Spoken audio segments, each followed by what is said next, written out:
sell my house because of that. Because of the work I did. This is what I did for APC, and at the end of it, no reward. Rather than the CSA sectors to sit there and nothing will happen. Since yesterday, my children, I don't know where they are. I dropped my children with the CSO. I dropped my children with the CSO and APC because I could no longer take care of them again. I cannot play school fees anymore. I voted for Peter Obi, but I did not jump any queue for Peter Obi. I did not smuggle anybody into the polling booth for Peter Obi. I did not brandish a knife or threaten anybody in my polling unit for Peter Obi. I did not snatch a ballot box, stuff a ballot box, break a ballot box for Peter Obi. I did not pay anybody to change any results for Peter Obi. I did not steal, I did not kill for Peter Obi. What I did for my candidate was stand in line from 8 in the morning on Saturday till 8 in the morning on Sunday. And when the sun got too hot and I thought of going back home, I remembered, shot to death on the train to Kaduna, and I stayed.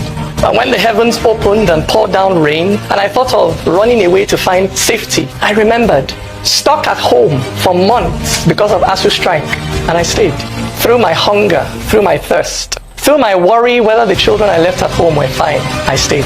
Because what I wanted to give my candidate, what I ended up putting in that ballot box was not a piece of paper. What I ended up putting in that ballot box was my hope for a country where young people would not be so disillusioned by the actions of their own parents, of their own leaders, that they will be willing to risk crossing the Sahara Desert on foot just to escape. That was what I put in that ballot box. That was what my presiding officer refused to upload for 3 days. The future of that young boy who stood with me, who stood with us as we counted those votes through the night. He was a first-time voter, pregnant with hope. But somewhere between the polling unit and the collation center, that boy's future was waylaid by a politician that used biro to cross out his destiny, a politician that found where that boy had written hope and wrote over it hopeless. Yes. It is a terrible thing when a Nigerian is kidnapped on the way to Zamfara or Makodi or Enugu, but it is infinitely worse when Nigeria herself is kidnapped on the way to the collation center. I tell you, my brother, my sister, it is not Nigeria that has her foot on your neck. It is not the Fulani or the Igbo, the Christian or the Muslim that has their finger wrapped around your neck and are now squeezing the civic life out of you. It is not those Yoruba people that don't give a damn whether you eat, whether you have a decent house to sleep in, whether you're able to find a job 5 years after graduating. It is not North or South that uses 8 years to build one bridge or to repair one pothole in the middle of your road. It is that politician who is willing to kill, who is willing to steal to stay in power. That is your enemy. So many of you have been so serially abused that you have now fallen in love with your kidnapper, that you now hail the swagger of those who steal destiny. You admire the confidence of those who use the future of their Almajiri to fuel their car. But not me. Me, I will rather be a gate man in heaven than a king in hell. Me, my heart will always be there, standing in line with that young boy, waiting patiently for the day when our hopes will count. Nigeria, count our hope, for it is bearable, it is honorable to lose in a contest that is fair. But nobody who steals political power will use it for good. Nigeria, count our hopes.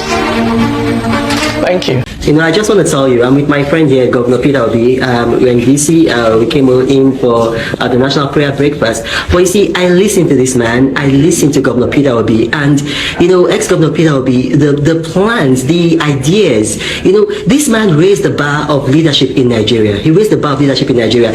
Since he left office, can you believe that this man does not take anything, not even like a penny from the Anambra State government? And while he was there, you know, he was a man that built up Anambra State. You know, Anambra State used to be almost educationally disadvantaged. And then in less than 2 years, he brought them to be #1. He left that state with a reserve.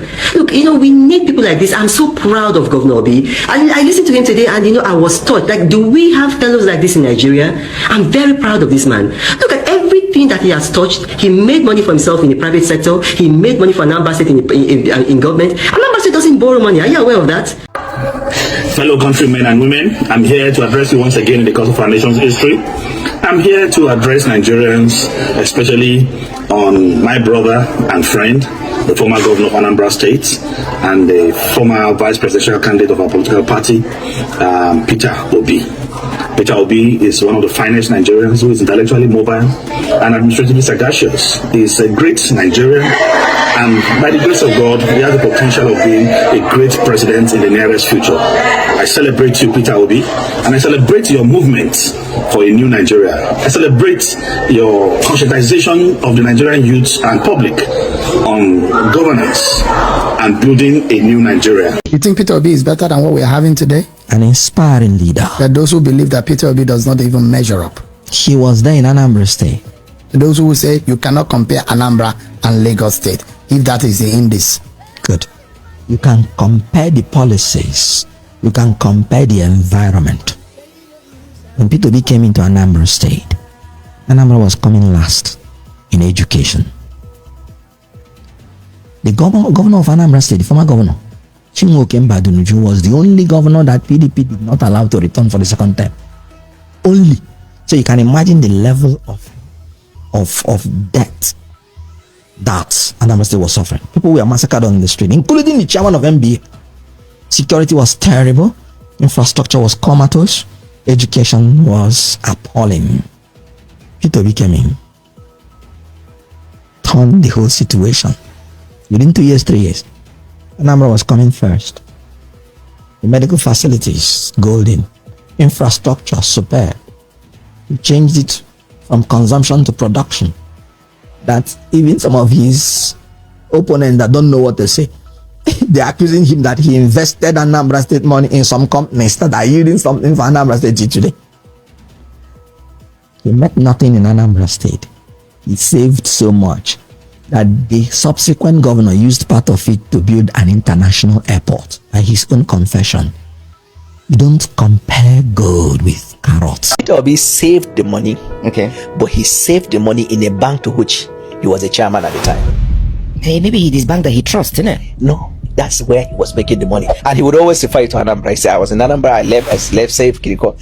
There's a system called asset and liability. When the man he handed the power came, and now explain how much liability they had. If you minus the liability from what you believe to be the saving, there's nothing on ground. This is Scorpio 419. Ordinarily, I don't answer this. Yeah, true. When I left office, and I want you to take it and go and verify, I was not owing any salary that the state is supposed to pay. I was not owing any gratuity. I was not owing any pension. I was not owing any supplier that have delivered his goods. I was not owing any contractor that have executed it. If you see one, I've stopped campaigning to be anything. And I'll pay your bill to go to Anambra, all of you, and verify this. The man has never been to Anambra State. Also, I said, I don't answer this type of characters. I just leave them because that's what they used for a living. So I left liability. When I became governor, there was no government house. So there was no office of governor. It was born. There was no lunch. Anambra had not had a secretariat. I took education from Anambra being number 20 something to number 1. I built the fastest teaching hospital ever built in Nigeria. Not even to say it's true. I left the money. I didn't steal it. Some other people left liability and stole the money.